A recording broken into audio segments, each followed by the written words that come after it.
रिया ने जैसे ही लाइब्रेरी के अंदर साहिल की चप्पल देखी, उसके पैरों तले जमीन खिसक जाती है और वो बैठकर जोर जोर से रोने लगती है। वो चिल्लाती है, भाई कहाँ हो आप, मुझे जवाब दो।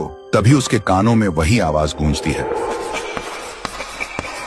वो पीछे घूमती है और देखती है ब्लैक बोर्ड अपने आप लिख रहा होता है, अर्जुन मिस्ड रोल नंबर 13। देखते ही रिया की सांसें रुक जाती हैं और वो समझ जाती है कुछ तो बहुत डरावना है यहाँ।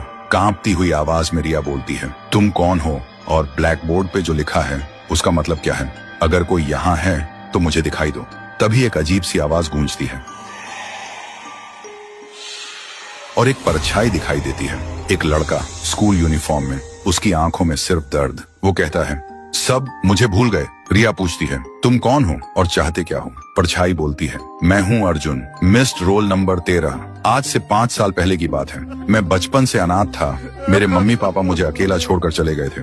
एक दिन क्लास के सब बच्चे मुझे कालुआ कालुआ कहकर चिढ़ाने लगे। मैं काला था, इसलिए मैं रोता हुआ लाइब्रेरी की तरफ भागा और जब मैं लाइब्रेरी में घुसने ही वाला था तभी देखा मैडम और एक डॉक्टर किसी अजीब चीज के बारे में बात कर रहे थे और तभी किसी ने मुझे पीछे से जोर से मारा। मेरी आंखों के सामने अंधेरा छा गया। जब मेरी आंखें खुली तो देखा मैं लाइब्रेरी के अंदर टेबल पर पड़ा था। डॉक्टर और मैडम भी वहाँ थे। मैं चिल्लाने की कोशिश कर रहा था लेकिन न चिल्ला पा रहा था न हिल पा रहा था। तभी मुझे पता चला ये लोग स्कूल के बच्चों को किडनैप करके उनके ऑर्गन्स निकालते हैं और उन्हें बेच देते हैं। फिर उसी दिन मैडम ने प्रिंसिपल के सामने कुछ बहाना बनाकर लाइब्रेरी को हमेशा के लिए बंद करवा दिया। गांव वालों के सामने मुझे मिसिंग बता दिया गया। तब से मेरी रूह इसी लाइब्रेरी में भटक रही है और हर रात 12 बजे घंटी बजाता हूँ,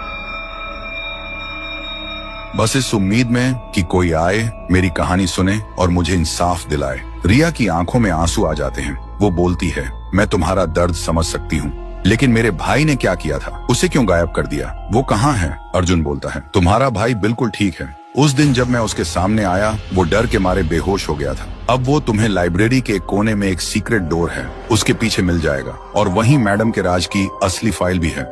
अगली सुबह रिया और साहिल गांव के लोगों के सामने आते हैं। साहिल को जिंदा देखकर सब लोग हैरान हो जाते हैं। रिया वो फाइल सबके सामने रखती है जिसमें मैडम का हर काला सच साफ साफ लिखा था। कुछ देर बाद पुलिस आती है और जो भी लोग इस राज के पीछे थे सबको गिरफ्तार कर लेती है और अर्जुन, उसे अब इंसाफ मिल चुका होता है। उसकी रूह धुआं की तरह हवा में गुम हो जाती है।